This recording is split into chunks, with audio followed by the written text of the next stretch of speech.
हमारे देश में हर रिश्ता किसी न किसी भावना से जुड़ा होता है। यहाँ एक वृक्ष को भी वट वृक्ष मानकर पूजा जाता है, एक नदी को भी माँ कहकर गाया जाता है, और जब बात आती है एक ऐसे प्राणी की जो न केवल दूध देती है बल्कि पूरी संस्कृति को पोषण देती है, तो उसे हम सिर्फ गाय नहीं कहते, हम उसे गौ माता कहते हैं। और ये शब्द किसी धार्मिक सीमांकन का हिस्सा नहीं है, बल्कि यह उस भाव की अभिव्यक्ति है जो हजारों वर्षों से इस धरती पर बहता आ रहा है, बिना रुके, बिना टूटे और बिना बदले।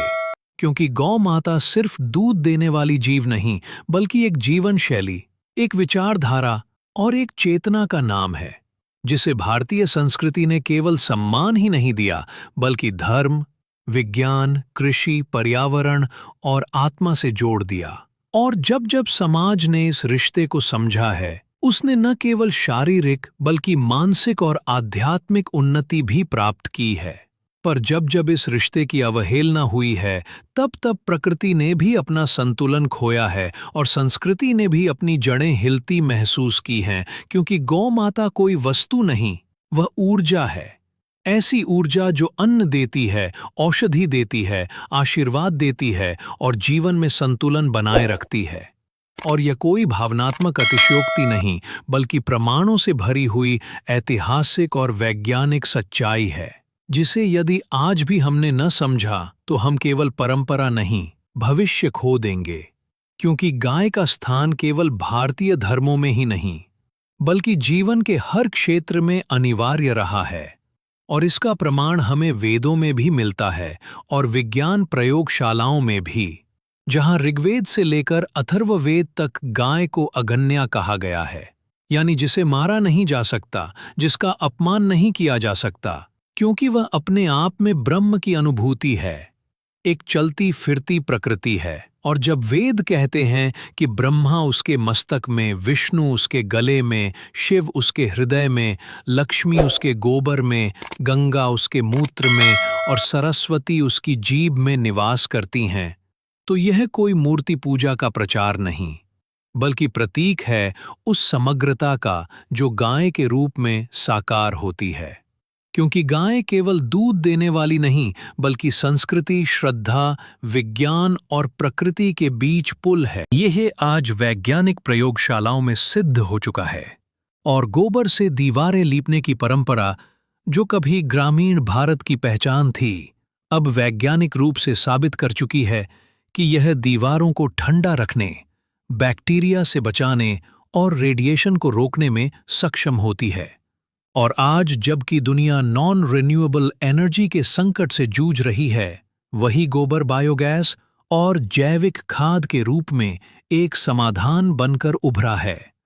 और गोमूत्र जिसकी हंसी उड़ाई जाती थी, आज कई आयुर्वेदिक संस्थानों और प्रयोगशालाओं ने यह साबित कर दिया है कि उसमें कैंसर कोशिकाओं को नष्ट करने की क्षमता होती है। और यह डिटॉक्स लीवर के रोग, किडनी की कार्य प्रणाली और त्वचा की बीमारियों में अत्यंत लाभकारी सिद्ध हो चुका है।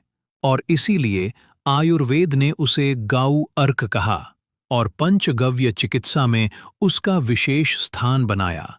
लेकिन यह सब कुछ तब निरर्थक हो जाता है जब हम गाय को केवल दूध देने की मशीन समझते हैं, और जब वह बूढ़ी हो जाती है तो हम उसे सड़कों पर भटकने के लिए छोड़ देते हैं, जहां वह प्लास्टिक खाकर बीमार हो जाती है और कभी किसी वाहन की चपेट में आकर तड़पती है। ये वही माँ है जिसे हमने कभी नंदिनी, सुरभि और कामधेनु कहा, जिसे समुद्र मंथन से निकली दिव्य वस्तुओं में सबसे पवित्र माना गया, जिसे हर ऋषि ने आशीर्वाद के रूप में स्वीकार किया और जिसे राजा महाराजाओं ने अपने राजकोष की समृद्धि का प्रतीक माना। क्योंकि गाय के बिना जीवन की कोई भी परिभाषा पूरी नहीं मानी जाती थी। और यही कारण है कि पुराणों में कहा गया कि कामधेनु इच्छा पूर्ण करने वाली देवी है, लेकिन इसका मतलब केवल भौतिक इच्छाएं नहीं था, वह धर्म, संतुलन और जीवनदायिनी ऊर्जा की वाहक थी।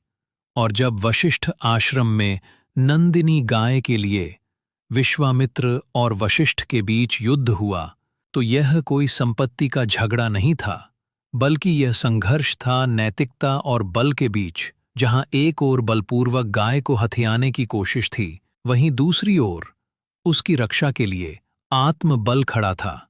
और यही तो संदेश था कि जो समाज गाय की रक्षा करता है, वह केवल धर्म नहीं, अपनी आत्मा की रक्षा करता है। वेदों से लेकर पुराणों तक, श्री कृष्ण से लेकर आधुनिक विज्ञान तक, हर युग में गाय को केवल दूध देने वाली नहीं, बल्कि जीवन देने वाली समझा गया है। वो हमारे धर्म, कृषि, पर्यावरण, चिकित्सा और समाज, हर क्षेत्र की आधारशिला रही हैं। गाय का दूध A2 प्रोटीन से भरपूर होता है। उसका घी यज्ञ में वातावरण को शुद्ध करता है। गोबर जैविक ऊर्जा का भंडार है और गोमूत्र में रोगों से लड़ने की शक्ति है। श्री कृष्ण ने गायों को भगवान की तरह सम्मान दिया, तो वेदों ने उन्हें अघन्या कहा। आज जब विज्ञान भी मानता है कि गाय जैविक और प्राकृतिक संतुलन की कुंजी है, तब हमारे लिए ये और भी जरूरी हो जाता है कि हम केवल भाव से नहीं, बल्कि समझदारी और जिम्मेदारी से गौ माता की सेवा करें। गौ माता की रक्षा सिर्फ परंपरा नहीं, ये भविष्य की आवश्यकता है। ये डॉक्यूमेंट्री एक भावनात्मक, वैज्ञानिक, धार्मिक और राजनीतिक यात्रा है, जो आपको सिर्फ जानकारी नहीं देती, बल्कि आत्मा से जोड़ती है। अगर आपको ये डॉक्यूमेंट्री पसंद आई हो, तो लाइक करें, कमेंट करें और इस वीडियो को शेयर जरूर करें।